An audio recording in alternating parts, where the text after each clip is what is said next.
사람들은 누구든지 간에 다른 사람에게 다 멋있게 보이기를 원합니다. 남에게 멋있게 보이려고 하면 옷이 중요한데, 옷이 너무 커도 안 되고 옷이 너무 작아도 안 되고 자기에게 잘 맞는 이런 옷을 입어야 멋있게 보일 수 있습니다. 전에 미국의 한 여성 국무장관은 브로치를 달아가지고 멋을 부렸습니다. 그래서 사람들은 그 브로치가 어떤 디자인 브로치냐 하는 것을 가지고 그 국무장관의 기분이라든지 의도 같은 것을 짐작을 하기도 했습니다. 또 어떤 분은 겨울이 되면 스카프를 가지고 멋을 부리는 분도 있습니다. 스카프를 아주 멋있게 멋있는 색깔을 골라서 목에 두르면 멋진 그런 모양으로 보일 수 있습니다. 모델은 뭐가 모델인가 하면 어느 옷을 입어도 잘 어울려야 모델이고, 사람들이 그 옷을 막 사고 싶어야 모델이 될 수 있는 것입니다. 모델이 옷을 입었는데 사람들이 정말 저 옷은 안 사겠어 이러면 그 사람은 모델이 될 수가 없습니다. 모델을 하려고 하면 얼마나 많이 굶어야 되는지 모릅니다. 모델이 이렇게 걷고 저렇게 걷고 뭐 하는 게 멋있어 보이지만 어느 옷을 입어도 멋있게 보이려고 하면 엄청나게 굶어야 됩니다. 굶고 정말 많은 고통 가운데 지내야지 모델을 할 수 있는 것입니다. 요즘 청년들은 보니까 어떻게 멋을 내느냐, 이 배에 복근을 이렇게 만들면서 이 멋을 부리는 것을 볼 수 있습니다. 남자만 그런 것도 아니고 여자들도 그런 것 같아요. 여자들도 또 수영복 입으면 또 배가 나오기 때문에 어떻게 하든 배에 왕자가 새겨지도록 열심히, 배만 운동한다고 그래요. 배만 열심히 운동해가지고, 영어로 식스팩이라 그러는데 배에 왕자가 탁 새겨지면은 이게 딱 달라붙는 티를 입으면 이게 멋있거든요. 어떤 사람은 덥다 하면서 일부러 이거 배를 올리는 사람도 있습니다.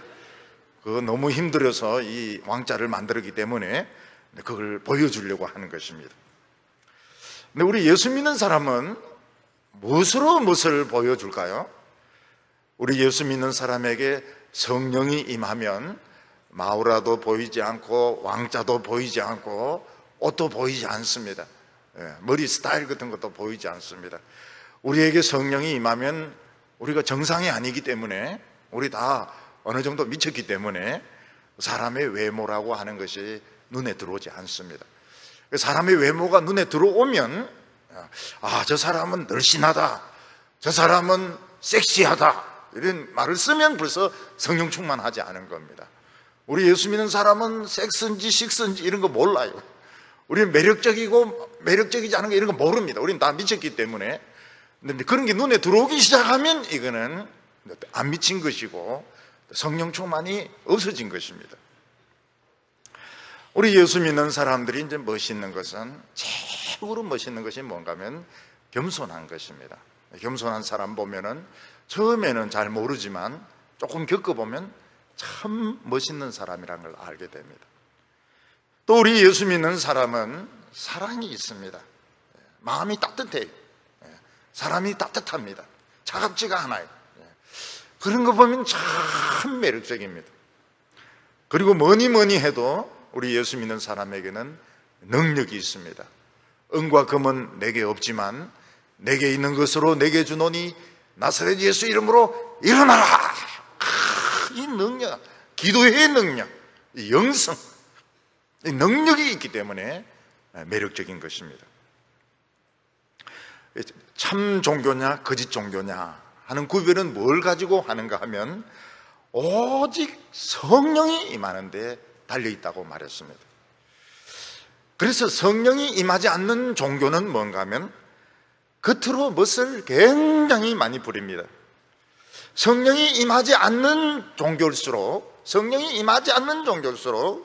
사제가 굉장히 멋을 부리고 권위적이고, 그리고 종교의식이 어마어마하게 화려하고, 그리고 예배당이나 신전이 굉장히 크게 짓습니다. 왜냐하면 성령이 임하지 않기 때문에 그런 것이라도 있어야 사람들이 존경하고 사람들이 돈을 내고 사람들이 따라오기 때문에 그렇습니다. 그래서 어마어마한 예배당을 짓는다든지, 사제가 화려한 옷을 입고 허리도 안 아픈데 지팡이를 짚고 왔다 갔다 한다든지, 그리고 수도성이 되어서 머리를 깎고 또 이상한 특이한 옷을 입고 거룩한 채 보이는 것은, 이건 전부 이거는 엉터리인 겁니다. 성령이 임하지 않기 때문에 외모로 멋을 부리는 것입니다. 그런데 성령이 임하면 예배당이 크고 화려할 필요도 없고, 사제가 어마어마한 옷을 입을 필요도 없고, 강대상이 화려할 필요가 없습니다. 모양을 낼 필요가 없습니다. 왜냐하면 이미 우리가 새 사람으로 만들어졌기 때문에 그런 외모로 사람의 눈을 끌고 외모로 사람에게 매력적으로 보이려고 할 필요가 없는 것입니다. 오늘 첫 번째로는 우리에게 능력이 임했을 때 이 능력을 어떻게 쓰느냐 하는 것이 굉장히 중요합니다. 어떤 사람에게 어떤 새 힘이 생기게 되었을 때 그 사람은 어떻게 하겠습니까? 어떤 사람은 이 힘을 가지고 평소에 자기를 괴롭히던 그 깡패나 자기를 괴롭히던 사람 찾아가서 한 대 팍 미기면서 자기가 새 힘이 생겼다는 것을 보여줄 것입니다. 또 어떤 사람에게 특별한 지혜가 임했을 때 남들이 못 푸는 문제를 학교 앞에서 쫙 풀면서 자기가 얼마나 똑똑한 사람인지 보여주려고 할 것입니다. 근데 거기에 비해서 어떤 사람은 자신의 힘을 숨기고 자신에게 새 힘이 생겼지만은 이걸 감추고 그냥 다른 사람을 그냥 도와주는, 노인을 부축해주고 식당에서 물을 길어주는데 그 힘을 쓰는 사람도 있고, 또 자기에게 놀라운 지혜가 있지만은 그 지혜를 표시를 내지 않고 묵묵하게 다른 사람의 이야기를 들어주고 격려해주는 그런 사람도 있을 것입니다. 삼손은 자기에게 특별한 능력이 생겼다는 것을 이 사자 새끼를, 어린 젊은 사자를 찢어 죽이면서 알게 되었습니다. 포도원 옆을 지나가는데 젊은 사자가 덤벼드는데 이 삼손에게 힘이 생겨가지고 그 사자를 그냥 찢어 죽였습니다. 근데 삼손은 이 힘을 좋은 데에 쓰지 못했습니다. 삼손은 이 힘을 가지고 결혼식 하는데 수수께끼 빚을 갚는데 이 힘을 썼습니다. 또 삼손은 이 힘을 어디에 쓰는가 하면 기생집에 술 마시러 갔다가 들키게 되었을 때, 도망칠 때 그 성문짝을 뜯어가지고 오면서 이 힘을 썼던 것입니다. 그리고 삼손은 이 힘을 가지고 참 예쁘게 생긴 그 어떤 이방 여자와 사귀는데, 그 힘을 쓴 것은 아니지만 그 이쁘게 생긴 여자하고 사귀다가 결국은 쏟는 바람에 눈알이 뽑히고 머리털이 밀리고 결국 쇠사슬에 온몸이 묶이는 그런 비참한 삼손이 되고 말았습니다. 그래서 성령님은 우리에게 얼마든지 능력을 주실 수 있지만 우리에게 공부 잘하는 능력, 다른 사람을 때리는 능력, 이런 능력을 주시지 않습니다. 왜냐하면 우리에게 그런 능력을 주시면 당장 잘난 체하고, 당장 어려운 미분적분 문제 막 풀면서 잘난 체하고, 장학금은 자기가 다 받으려 하고, 그리고 자기가 힘이 얼마나 센 것을 남에게 보여주려고 하고, 자꾸 배나 올려가지고 복근을 보여주려고 하고, 그렇기 때문에 성령님께서는 그런 능력은 우리에게 안 주십니다. 그 대신에 우리에게 두 세계를 보게 하십니다. 하나는 무엇인가 하면 이 현실 세계를 보게 하시고, 또 하나는 말씀의 세계, 하나님의 세계를 보게 하십니다. 그러니까 우리 눈에 두 세계가 보이니까 굉장히 어지러운 것입니다. 이 상이 하나로 딱 이렇게 보여야지, 이 현실 세계면 현실 세계, 하나님의 세계면 하나님의 세계, 딱 이게 하나만 딱 보여야지, 상이 이게 두 개가 그냥 겹쳐가지고 보이니까 우리는 굉장히 어지럽고 뭐 이걸 붙잡아야 되는지 저것을 붙잡아야 되는지 막 우물쭈물하면서 혼동이 될 때가 굉장히 많은 것입니다. 이것을 사도 바울은 뭐라고 말했는가 하면 육체의 소욕은 성령의 소욕을 거스리고 성령의 소욕은 육체의 소욕을 거슬려 가지고 아무것도 못하게 한다, 이렇게 말했습니다. 그러니까 예수를 안 믿을 때는 그냥 공부만 하고 연애만 하고 돈만 벌고 이러기 때문에 간단합니다. 간단하고 성공하기가 쉬워요. 근데 예수 믿고 신앙이 좀 잘하고 나면 공부도 해야 되고 연애도 해야 되겠지만 하나님의 뜻도 또 알아야 됩니다. 근데 하나님의 뜻을 도저히 알 수가 없어요. 하나님의 뜻을 알 수가 없습니다. 그래서 이것도 못하고 저것도 못하고 결혼을 하려고 하니까 사람이 신앙은 좋은데 돈을 못 벌고, 이 사람은 돈은 잘 버는데 교회를 안 나가고 술을 마시고, 그래서 결혼도 안 되고 취직도 안 되고 아무것도 안 되는 것입니다.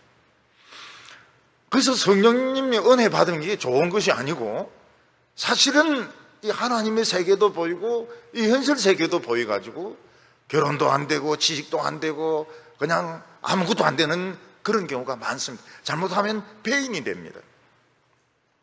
모세는 은혜 받기 전에는 그냥 애굽에서 잘 나가던 사람이었습니다. 은혜 받고 난 뒤에 사람 하나 때려 죽이고는 어떻게 됩니까?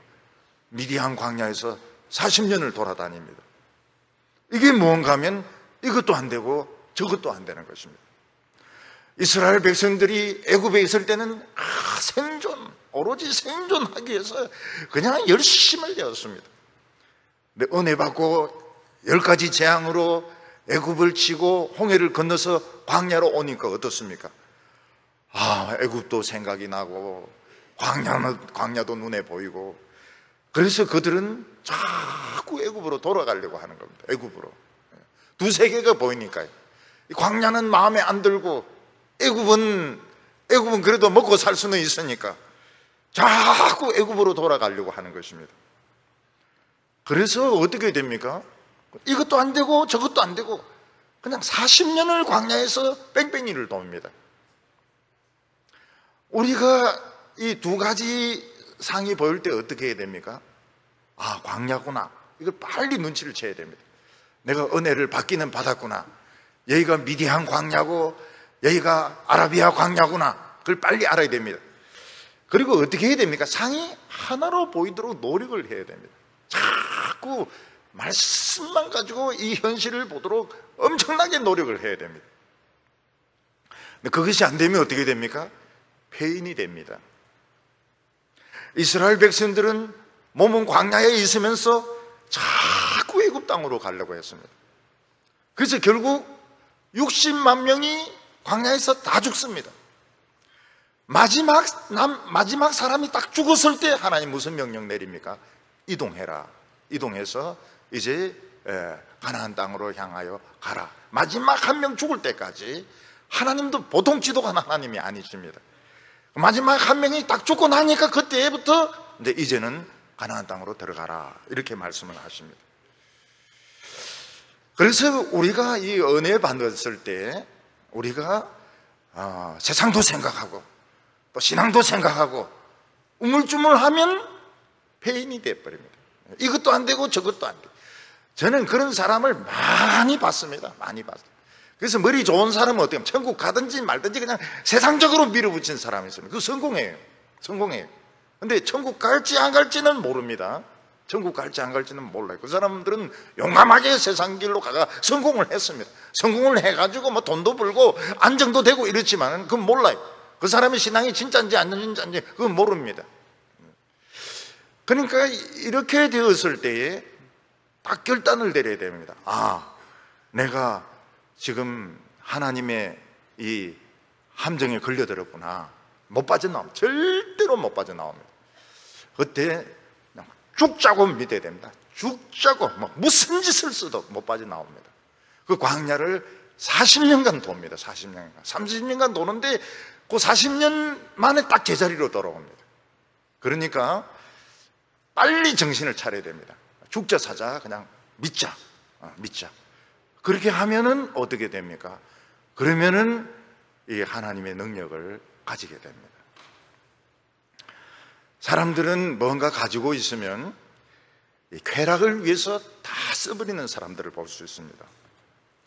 요즘 사람들은 특히 그렇습니다. 특히 지금 즐거운 걸, 불편한 걸 참지 못해요. 더운 걸 못 참습니다. 더운 걸. 우리 어렸을 때 얼마나 더운지 몰라요. 얼마나 더운지. 굉장히 더웠습니다. 그래도 우리는 잘 살았어요. 잘 살았어요.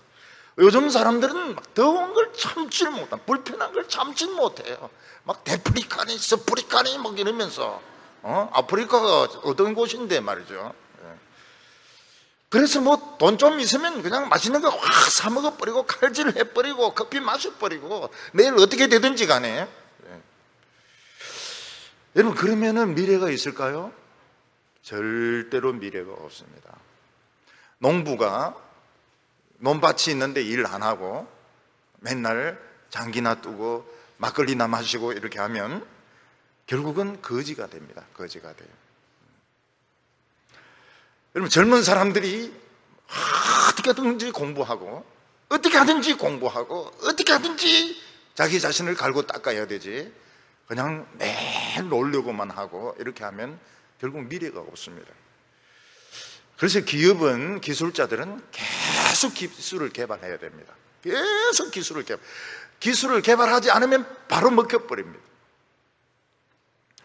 우리 크리스찬들은 무엇을 위해서 살아야 될까요? 우리 크리스찬들은 농사를 지어야 됩니다. 어떤 농사를 지어야 되느냐? 우리는 씨를 뿌리는데, 우리는 씨를 어디에 뿌리는 사람들인가 하면 하늘에 대놓고 씨를 뿌려가지고 농사를 짓는 사람들입니다. 예수님께서는 제자들에게 말씀하시기를, 너희가 겨자씨만한 믿음이 있으면 뽕나무를 뽑아가지고 바다에 심기우라 해도 그대로 된다고 했습니다. 여러분, 뽕나무를 우습게 알면 안 됩니다. 뽕나무는 절대로 뽑히는 나무가 아닙니다. 뽕나무는 뿌리가 얼마나 이게 깊은지 뽑을 수 없는 나무입니다. 그래서 예수님께서 뽕나무를 뽑는다 하는 것은 불가능한 일을 말하는 것입니다. 뽕나무는 절대로 뽑히지 않습니다. 뽕나무를 뽑는 것보다 더 힘든 것이 무엇일까요? 뽕나무를 바다에 심는 것이 더 힘듭니다. 왜냐하면 바다는 나무가 심기지지 않습니다. 근데 예수님께서 뭐라고 말씀하셨습니까? 겨자씨만한 믿음이 있으면 뽕나무를 뽑을 것이고 바다에 심기울 거라고. 이게 무엇입니까? 불가능한 일들을 계속 할 수 있다는 것입니다. 우리는 하늘에 씨를 뿌리는 사람들입니다. 하늘에 씨를 뿌려봐야 심기입니까? 하늘을 향해서 씨를 뿌려봐야 씨가 심겨집니까? 농사가 됩니까? 네, 농사가 됩니다. 하늘을 향하여 씨를 뿌리는 것은 바로 사람들의 가슴에 하나님의 말씀을 심는 것입니다. 사람의 가슴에 하나님의 말씀을 심을 때에 열매가 금방 나타나고 절대로 결과가 안 나타납니다. 결과가 안 나타나요. 죽으라고 말씀 전해봐야 교회 부흥 잘 안 됩니다. 자꾸 인간적인 방법을 써야 돼요. 교인들에게 헌금을 내게 하고 그 헌금을 가지고 눈에 보이는 예배당을 짓고, 그리고 유명한 사람들을 자꾸 부르고 기분 좋은 설교해주고 사람들 막 축켜 세워주고 세상에서 성공한 거 막 박수 쳐주고, 아, 여기에 장관님이 오셨습니다, 국회의원이 오셨습니다, 박수 막 이렇게 하면 그때부터 이제 교회에 열심히 나옵니다. 벌써 달라져요. 성령 받았는지 뭐 받았는지 모르겠지만은 박수 쳐주고, 일어나세요 막 손뼉 치주고 마이크 짜놓고 인사 말씀하세요 이러면은 열심히 나옵니다. 헌금 굉장히 잘합니다. 그렇지 않고 설교만 죽으라고 하면 오던 사람도 갑니다. 그래서 염려가 되고 결과가 안 나타나요. 결과가 안 나타나요. 예수님께서는 씨 뿌리는 비유를 통해서 길가 같은 마음도 있고 돌짝밥 같은 마음도 있고 가시덤불 같은 그런 마음도 있지만은 좋은 밭도 있다고 말씀하셨습니다. 그래서 우리는 보기는 모르지만은 우리 인간의 눈으로 보기에는 다 가시덤불 같고 길가 같고 정말 부정적이고 그런 것 같아도 좋은 밭이 있습니다. 그래서 어느 순간 이게 폭발적으로 부흥이 일어나게 됩니다. 5년, 6년 좀 기다리다 보면 폭발적으로 부흥이 일어나요. 이게 성령이 오시는 것이고, 중요한 것은 이제 그 뒤에가 더 중요합니다. 부흥이 되고 났을 때 그 부흥을 어디에 쓰느냐? 사람들은 더 큰 교회를 원합니다. 그러니까 교인이 한 1000명, 2000명 정도 되면은 못할 게 없습니다. 헌금을 가지고 헌금을 내라 해가지고 얼마든지 땅도 지을 수 있고 건물도 지을 수 있고 총회장으로 나갈 수도 있고 다 할 수 있습니다. 1000명, 2000명 정도 되면은 다 할 수 있습니다. 그건 뭔가 하면 다시 땅에 농사를 짓는 것입니다. 그 귀한 부흥을 가지고 자기 명예를 얻으려고 하고 또 큰 예배당을 지어서 사람들 막 끌어모으려고. 예수님 분명히 말씀하셨습니다. 양 99마리는 내버려 두고 한 마리를 찾으러 가라고. 소자를 실족해 하지 말라고. 소자를 실족해 하면 안 된다고. 그건 무슨 뜻인가? 모든 목회의 우선순위는 그 한 마리 소자에게 있어야 돼요. 아주 소자를 위한 목회를 해야 되는 겁니다. 우리나라는 성령의 은혜를 많이 받았습니다. 그걸 가지고 욕심을 엄청 냈어요. 5만 명, 10만 명, 엄청난 사이즈의 교회와 엄청난 헌금과 엄청난 명성으로 결국 육체의 그 씨를 심는 바람에 지금 썩은 냄새가 진동을 하고 있습니다. 부흥은 없어지고 교회는 결국 돈벌이나 인기수단으로 전락을 하고 결국은 이거는 썩는 냄새 나는 곳으로 전락하고 만 것입니다. 그게 무엇인가 하면 하나님이 주신 이 성령의 능력을 가지고 제일 나쁘게 쓴 겁니다. 하나님이 힘을 주셔도 힘을 감추고 참 남을 돕고, 하나님께서 뛰어난 지혜를 주셔도 지혜를 감추고 남을 위해서 쓰고 이래야 되는데, 하나님이 주신 그 성령의 능력을 가지고 더 양을 늘리고 더 유명해지고 더 커지고 더 세력을 가지고 제일 질 떨어지는 그런 짓을 한 겁니다. 한국 교회가 그런 짓을 했습니다. 8절에 보면 자기 육체를 위하여 심는 자는 육체로부터 썩어질 것을 거두고 성령을 위하여 심는 자는 성령으로부터 영생을 거두리라. 우리가 이 세상에 보는 것 다 썩어질 것들입니다. 돈도 썩어지고 명예도 썩어지고 권력도 썩어지고 감투도 썩고 인생도 썩습니다. 젊었을 때 잘생겼던 사람도 나이가 들면 다 늙게 되어 있고 나중에는 다 죽게, 모든 것은 다 썩습니다. 그런데 오직 안 썩는 것은 하나님의 말씀이 썩지 않고 부흥은 썩지 않습니다. 하늘에 심은 씨는 썩지 않습니다.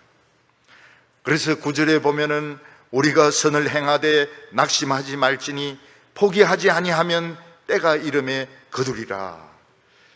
무슨 뜻입니까? 이 세상에 제일 어렵고 힘든 일이 하늘을 향하여 농사 짓는 것입니다. 하늘을 향해서 씨를 뿌리는 것입니다. 그럼 공부하는 것이 제일 쉬웠어요? 그런 말이 있습니다. 달달달달 배우면 됩니다. 공부는 머리 좋아서 하는 게 아니에요. 공부는 요령입니다. 요령. 공부는 요령입니다. 그래서 그 선생님이, 좋은 학교 선생님은 아이들에게 그 요령을 잘 가르쳐 주는 것입니다. 그러니까 가르치는 요령이 뛰어나니까 아이들이 공부를 잘해요. 한번 딱 들으면, 안 그래도 애들이 머리가 좋은 애들인데 한번 딱 들으면 딱 다 합니다. 요령이 좋은 겁니다. 요령도 나쁘고 머리도 나쁘고 절대로 안 됩니다. 절대로 안 돼요. 절대로 안 된다는 그런 말은 없지만 잘 안 돼요. 여러분, 책 보고 달달달달 외우고 죽으라고 돈 벌고, 우리가 이 세상에서 성공하는 것이 그렇게 어려운 것이 아닙니다. 어렵지는 않아요. 네, 하늘에 농사 짓는 것은 돈이 생기는 것이 아닙니다. 여러분, 특히 청소년 이런 쪽은 돈을 써야 되는 쪽입니다. 청소년들 중에서 은혜 축제 은혜 받았다고 헌금하는 사람 한 명 있습니까? 없습니다.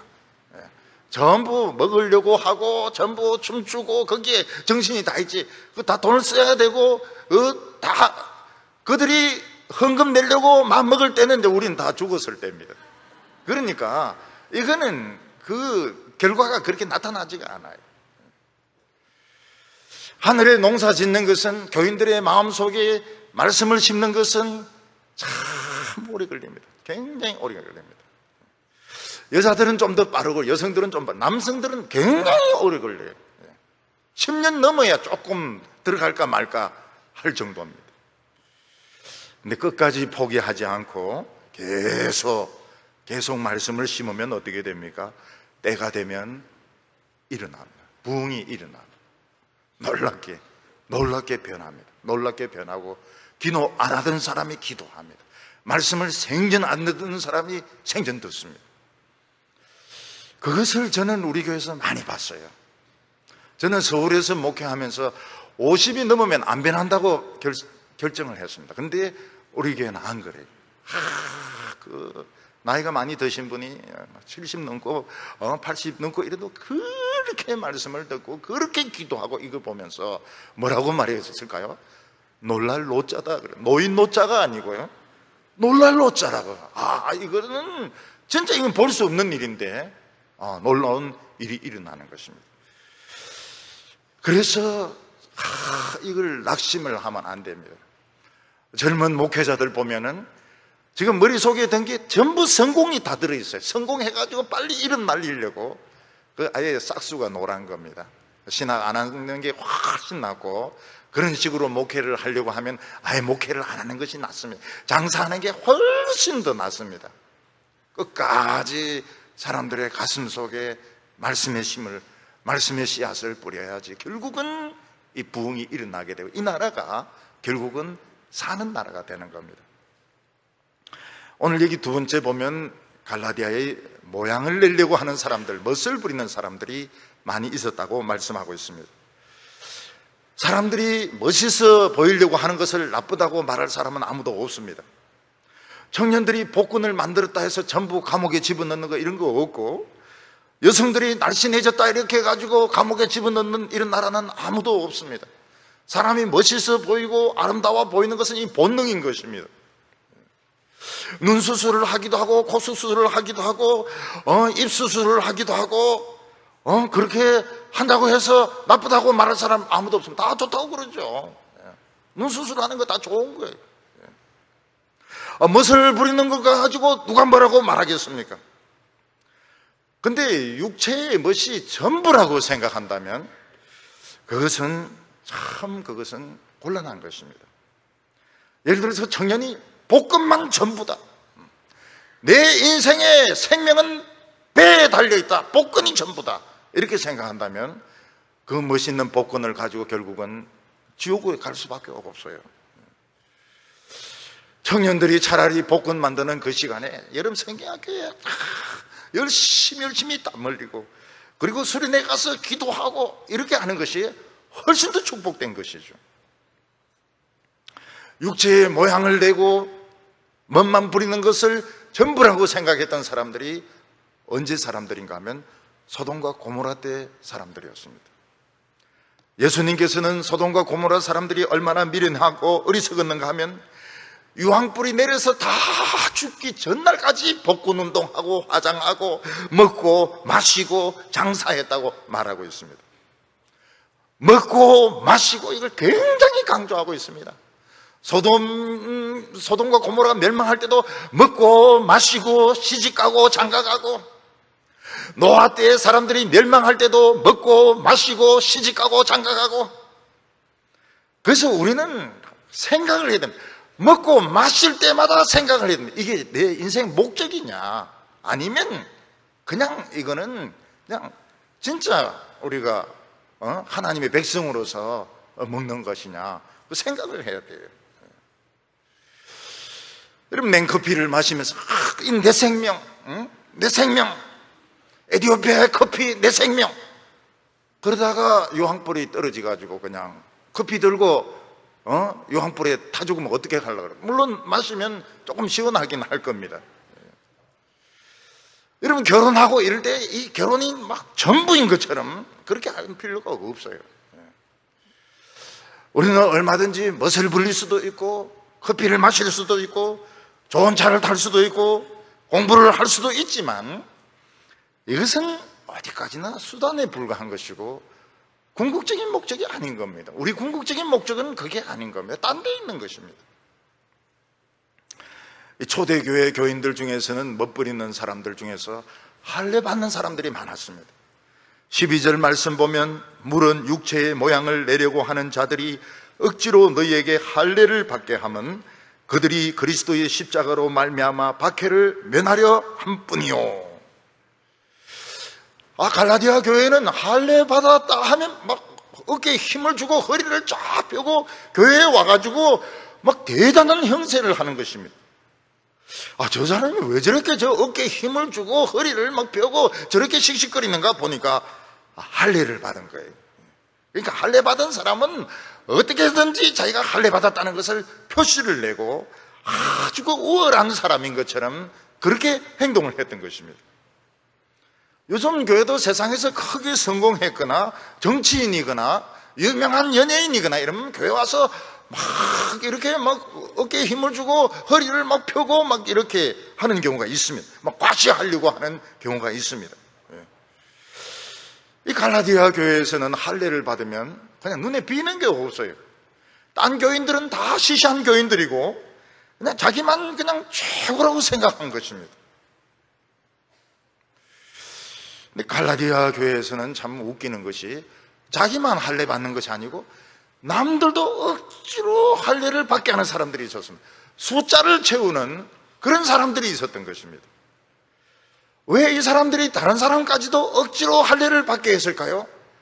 이 갈라디아 경제권을 유대인들이 쥐고 있었는데 이 할례를 받게 한 숫자가 많으면 박해를 면하고 또 경제적인 메리트를 주고 이러기 때문에 숫자를 채우려고 했던 것입니다.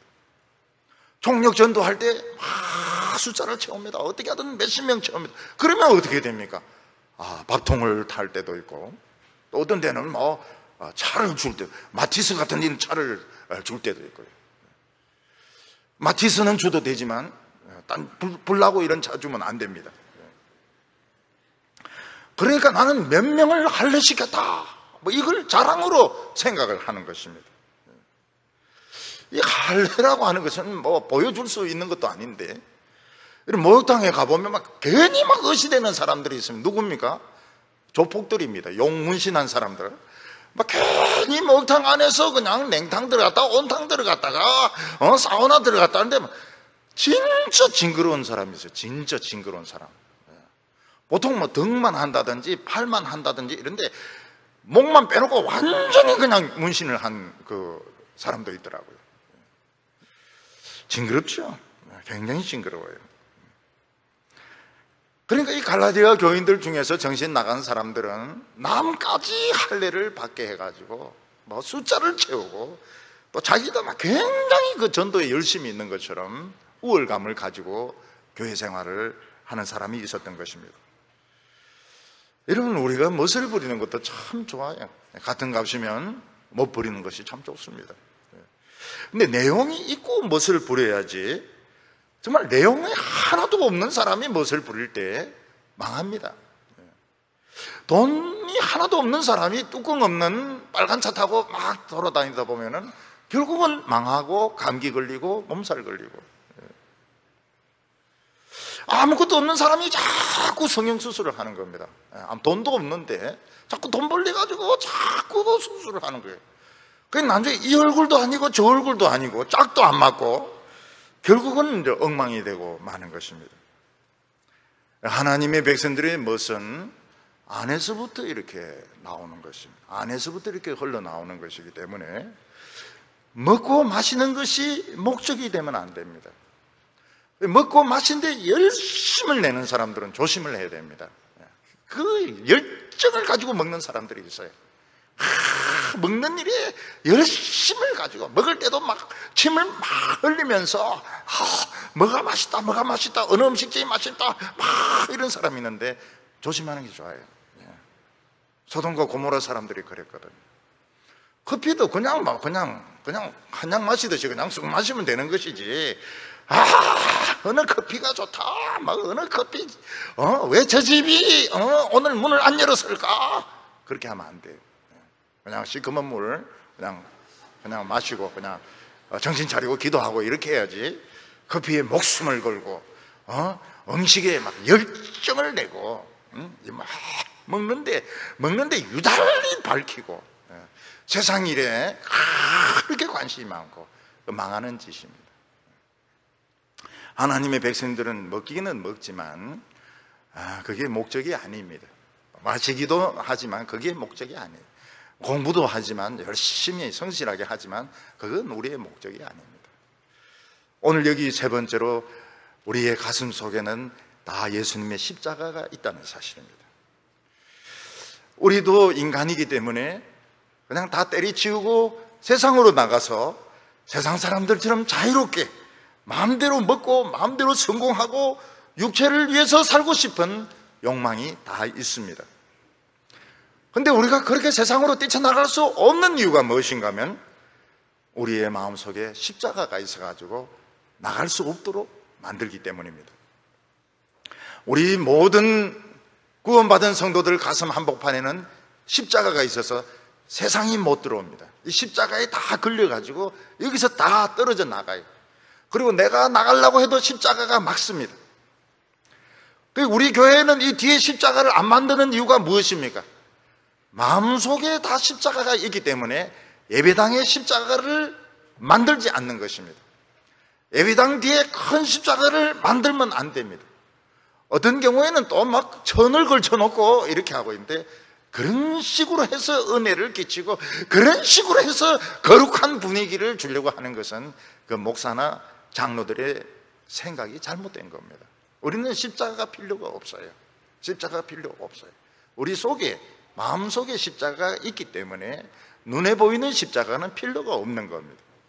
14절 말씀 보면 그러나 내게는 우리 주 예수 그리스도의 십자가 외에는 결코 자랑할 것이 없으니 그리스도로 말미암아 세상이 나에 대하여 십자가에 못 박히고 내가 세상에 대하여 또한 그러하니라. 우리가 예수 믿지 않을 때는 자랑할 것이 있습니다. 내가 잘생겨도 자랑하고 공부 잘해도 자랑하고 돈이 많아도 자랑하고 또 다른 사람보다 못하면 불만이 있습니다. 열등감이 있습니다. 그러나 결국 하나님의 아들이 오시면서 이 모든 것을 십자가에, 모든 자랑과 열등감을 십자가에 다 못 박았습니다. 그래서 우리 예수 믿는 사람들 모두의 가슴 속에는 십자가가 있습니다. 어떤 할머니가 뭐라고 말씀하시는가 하면 내 가슴에는요 십자가가 있어요 이런 이야기 하는데 그거는 정확한 말입니다. 그 할머니 가슴에만 십자가가 있는 게 아니고 목사의 가슴에도 십자가가 있기 때문에 못 나갑니다. 자기 그 명예를 위하여, 자기 그 욕심을 위하여 못 나갑니다. 나간 사람은 십자가가 없는 사람입니다. 믿는 채 했지만 그 사람은 십자가가 없는 사람이에요. 세상은 끊임없이 우리 속에 파고 들어옵니다. 마귀는 우리 귀에 대놓고 절하기만 하면 세상에 많은 돈을 벌게 해주겠다고 이야기합니다. 그리고 사기를 치도록 만듭니다. 돌로 떡을 만들어 먹으라고 이야기를 합니다. 그때마다 십자가가 다 물리칩니다. 십자가가 하나님을 시험하지 말라고 오직 하나님만 섬기고 하나님께만 경배하라고 이야기합니다. 내 자신이 돈에 눈이 멀어서 유행에 눈이 멀어서 또 세상 욕심에 눈이 멀어서 막 뛰쳐나가려고 할 때 십자가가 우리 욕심에 못을 박아가지고 절대로 못 나가, 안 됩니다. 결국은 못 나갑니다. 그래도 나가려고 하면 하나님께서 육신을 쳐가지고 결국은 주저앉혀 놓습니다. 그래서 15절에 보면 할례나 무할례가 아무것도 아니로되 오직 새로 지으심을 받는 것만 중요하니라. 할례나 할례 받지 않는 거 아무 차이가 없다고 했습니다. 할례 받았다고 해서 신앙이 좋은 것도 아니고 할례 안 받았다고 해서 신앙이 안 좋은 것도 아닙니다. 마찬가지로 우리가 이 세상에서 돈이 많다고 해서 대단한 것도 아니고 돈이 없다고 해서 무능한 것도 아닙니다. 중요한 것은 우리가 새 사람으로 지음을 받은 것이 중요한 것입니다. 오늘 우리는 새 사람입니다. 새 집입니다. 새 집을 가지고 어떻게 아름답고 멋있게 살 것인가, 이게 우리에게 최고로 중요한 것입니다. 어떤 사람은 새 집을 사는데 새 커튼을 달고 새 가구를 갖다 놓고 그리고 새 마음을 가지고 행복하게 사는 사람이 있습니다. 근데 어떤 사람은 새 집을 샀는데 온 동네를 돌아다니면서 그냥 그 구닥다리는 다 들고 와서 집을 가득 채우는 사람이 있습니다. 그 사람은 이 새 집이 아닙니다. 이 새 집이 아니고 이는 헌 집이고 완전히 쓰레기장인 것입니다. 오늘 우리에게 있어서 중요한 것은 내가 새 인생을 받았다면 이 새 인생 안에 뭘 넣을 것인가, 세상 지식을 넣을 것인가, 욕심을 넣을 것인가, 돈을 넣을 것인가, 인간의 칭찬과 인정을 넣을 것인가, 아니면 새로운 능력, 하나님의 천국에 하나님 나라의 능력을 넣을 것인가, 하나님 나라의 겸손을 넣을 것인가, 하나님 나라의 아름다운 것을 가지고 살아갈 것인가. 이것은 굉장히 중요해요. 눈알 뽑힌 삼손이냐, 아니면 진정으로 성령의 사람, 사도 바울 같은 성령의 사람이냐 하는 것을 결정짓는 것입니다. 세상을 위해서 살았을 때 당장은 좋은 것 같습니다. 나중에 늙어서 죽을 때 참 없습니다. 진짜 아무것도 없어요. 사람들이 막 자서전 쓰고 이러는데 정말 읽을 게 없습니다. 읽을 것도 없고 사진조차도 희미하고 아무 가치가 없어요. 그리고 죽고 났을 때 아무도 그걸 기억해 주지 않습니다. 사람들은 늙으면 잊혀지지 않으려고 막 몸부림을 치는데 정말 놀라울 정도로 빨리 사람들은 잊어버립니다. 왜냐하면 그 사람 사랑이 있는 것도 아니고 겸손한 것도 아니고 그 사람 믿음이 있는 것도 아니고 그냥 한평생 지잘난 체 하면서 살았는데 그 사람을 누가 기억을 해주겠습니까? 아무도 기억을 해주지 않습니다. 17절에 보면 이후로는 누구든지 나를 괴롭게 하지 말라. 내가 내 몸에 예수의 흔적을 가졌노라. 사도 바울은 사람들에게 자기를 괴롭게 하지 말라고 말합니다. 아니, 누가 사도 바울을 이렇게 귀찮게 할까요? 그것은 그런 뜻이 아닙니다. 할례가 어쩌니 세상이 어쩌니 이런 걸 가지고 귀찮게 하지 말, 수준 떨어지는 이야기 가지고 귀찮게 하지 말, 그런 거 입에 올리지도 말라는 것입니다. 왜냐하면 나에게는 예수님의 그 십자가의 흔적이 있기 때문에. 예수 그리스도의 흔적이라고 하는 것은 그 십자가 복음을 지나면서 돌에 맞고 채찍에 맞고 몽둥이에 맞은 그 상처의 흔적을 말하는 것입니다. 나에게는 예수님의 흔적이 있기 때문에 십자가를 너무너무 사랑해서 돌에 맞고 몽둥이에 맞고 채찍에 맞고 사람들에게 두들겨 맞은 그 흉터들이 내 몸에 잔뜩 남아있기 때문에 너희들이 그런 수준 떨어지는 걸 가지고 나를 귀찮게 하지 말라고 말하는 것입니다. 여러분, 예수님이 오실 때 뛰어나가서 예수님을 맞이하는 사람들은 누굽니까? 예수님으로 인하여 많은 상처와 고통을 받은 사람들입니다. 그들은 예수님이 오는 것이 너무 반가워서 예수님 지금 오십니까? 그러면서 막 뛰어나갑니다. 그래서 예수님 앞에 보여줍니다. 이것은 예수님 때문에 이 맞은 흉터입니다. 이거는 채찍질 당한 흔적입니다. 이는 인두로 지진 것입니다. 이거는 이 몽둥이로 맞은 흔적입니다. 예수님께서 참 잘 참았다고 이야기할 것입니다. 어떤 사람은 막 목발 짚고 막 나갑니다. 예수님 할렐루야! 막 목발 짚고 예수님 때문에 다리가 잘라져가지고 막 목발 짚고 막 예수님 만나러 뛰어나갑니다. 근데 예수님 앞에 안 나가는 사람들이 있습니다. 그 사람들은 상처도 없고 흉터도 없고 예수님 때문에 고통받은 것이 아무것도 없는 사람들, 그냥 멀뚱멀뚱 보고 있습니다. 반갑지가 않아요. 왜냐하면 예수님 때문에 입은 상처가 하나도 없기 때문에 우울증도 없고 공황장애도 없고 아무것도, 그냥 교회 와서 내 할 소리 다 했고 내 누릴 거 다 누리고 사람들 인정 다 받았고, 그러니까 예수님 반갑지가 않은 것입니다. 그리고 뒤로 설설설설 물러나가서 그냥 없어져 버립니다. 여러분, 예수 믿는다고 하면서도 아무 실속 없는 사람들은 결국 주님 앞에서 나서질 못해요.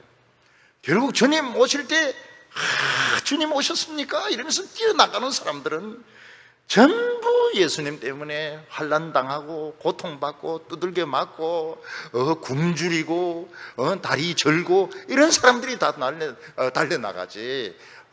누릴 거 다 누리고 큰 소리 치고 이런 사람들은 그 예수님 앞에 갈 이유가 없어요. 예수님, 제가 사거리에서 기적을 행했습니다. 귀신을 쫓아내었습니다. 설교를 했습니다. 큰 권능을 행했습니다. 난 너를 모른다고 이야기할 거라고 말했습니다. 사랑하는 성도 여러분, 멋을 부리는 것은 좋지만은 우리는 멋이 우리의 목적이 아닙니다. 오늘 우리 모두의 가슴 속에는 십자가가 있습니다. 십자가가 있기 때문에 내 마음대로 행동을 하지 못하는 것입니다. 하고 싶은 대로 하지 못하고 우리는 이미 예수님에게 붙들린 사람인 것입니다. 사랑하는 성도 여러분, 이 악한 시대에 내가 다시 올 때 믿는 것을 보겠느냐? 신뢰가 있습니까? 지금 사람들 사이에 신뢰가 있습니까? 지금 누구를 믿습니까? 사랑이 있습니까? 겸손한 사람이 있습니까? 전부 하나님이 주신 성령 가지고 자기 이름 내고 장사하고 엄청나게 유명해지고 정말 저질스럽게 믿는 이 시대에 정신 바짝 차려야 됩니다. 남들 따라가면 망합니다. 어떻게 하든 예수님 때문에 참고 어떻게 하든 예수님 때문에 이 십자가 붙들고 끝까지 승리하는 우리 성도들 다 되시기를 바랍니다. 거룩하신 하나님 아버지, 이 어려운 때에 저희들에게 귀한 믿음 허락해 주셔서 감사합니다.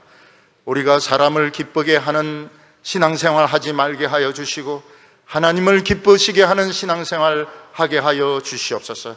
우리나라는 약한 나라입니다. 전쟁에 취약한 나라입니다. 지금과 같이 혼란스러울 때에 기도로 이 나라를 다시 세우게 하여 주시고 복음으로 이 나라 백성들의 정신을 다시 세울 수 있는 저희들 되게 하여 주시옵소서. 하반기에는 병마가 떠나게 하여 주시옵소서. 암이나 우울증이나 여러 가지 질병으로 고통받는 성도가 한 명도 없게 하여 주시고 우리 성도들이 애굽을 생각하지 말게 하여 주시옵소서. 이 광야에서 하나님 붙잡게 하여 주시고 만나로 만족하게 하여 주시고 반석에서 터져나오는 생수로 하나님을 찬양하게 하여 주시옵소서. 하나님, 하반기에는 우리 성도들이 더 뜨겁게 기도하게 하여 주셔서 인간적인 모든 이야기들, 인간적인 자랑들 없어지게 하여 주시옵소서. 먹는 데나 마시는 데 열심을 내지 말게 하여 주시고 성경을 읽고 기도하는 일에 열심을 내게 하여 주시옵소서.